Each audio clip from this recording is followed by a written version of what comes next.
আসসালামু আলাইকুম, চলে আসছে আর একটা নতুন ভিডিও নিয়ে। সাথে থাকছি আমি সুমি। প্রথমে আমি ড্রয়িংটা করে নিয়েছি আমার মেজারমেন্ট অনুযায়ী। আপনারা আপনাদের মেজারমেন্ট অনুযায়ী ড্রয়িংটা করে নেবেন। তারপরে সেলাইটা হালকা যে চৌকা সেলাই ওটা করে নিলাম বেড়ার আকৃতি। তারপর মাঝখানটাতে সিকিউর করে নিয়ে এখন দিচ্ছি লেজি ডেজি, যেটাকে আমরা আঞ্চলিক ভাষায় বলি চেইন সেলাই। প্রত্যেকটা গ্যাপে 3টা করে লেজি ডেজি করে দিয়ে নিচ্ছি, দেখতে পাচ্ছেন।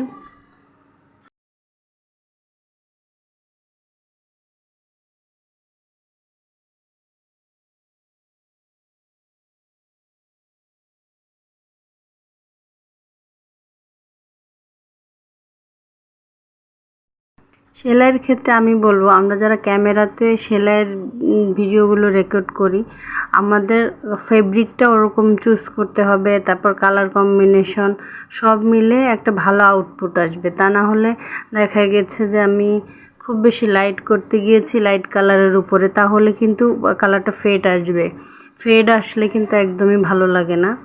সেক্ষেত্রে আমাদের করণীয় হচ্ছে লাইট কালারের উপর ব্রাইট সুতা দিয়ে কাজ করা এবং ব্রাইট কালারের উপর লাইট সুতা দিয়ে কাজ করে। এটা আমাদের দেশের পরিপ্রেক্ষিতে বা ওয়েস্টার্ন যেই বা কালচারগুলো দেখি, ওনারা হালকা যে কালারগুলো সফট কালারের উপর সফট কালারের সুতা দিয়ে করে, কেন জানি ওনাদেরটা ভালো লাগে। বাট আমাদের কালচারের সাথে ওটা আমি মনে করি তেমন একটা যায় না।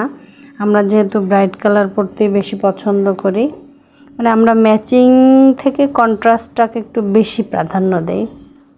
তো আমার সেলাই দেখতেই পাচ্ছেন লেজি ডেজির কাজ বেশ ভালোই এগোচ্ছে। 3টা করে দিয়ে আমি এক সাইড থেকে আবার অপর সাইডে চলে যাচ্ছি।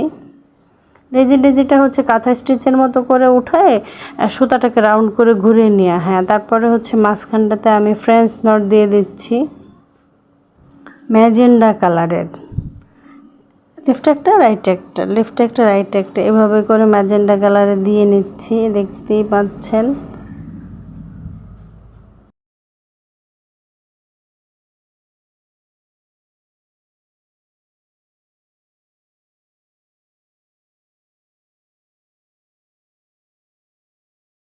পিচ কালারের সাথে আমার মনে হয়েছে ম্যাজেন্টা কালারটা খুব ভালো ফুটবে, সেই জন্য দিয়েছি। আমার ক্যামেরার রেজুলেশন ওরকম ভালো না বা ভালো ক্যামেরা না, যার কারণে ভিডিওটা ওরকম ভালো আসে না। তবে আমি চেষ্টা করি কালার কম্বিনেশনগুলো ঠিক রাখার। আর হচ্ছে ফ্রেঞ্চ নটটা দেওয়ার পর অপর পাশের যে লেজি ডেজিটা ওটা আমি অফ ক্যামেরাতে করে নিয়েছি। তো এটা আমার ফাইনাল রেজাল্ট কেমন হলো জানাবেন।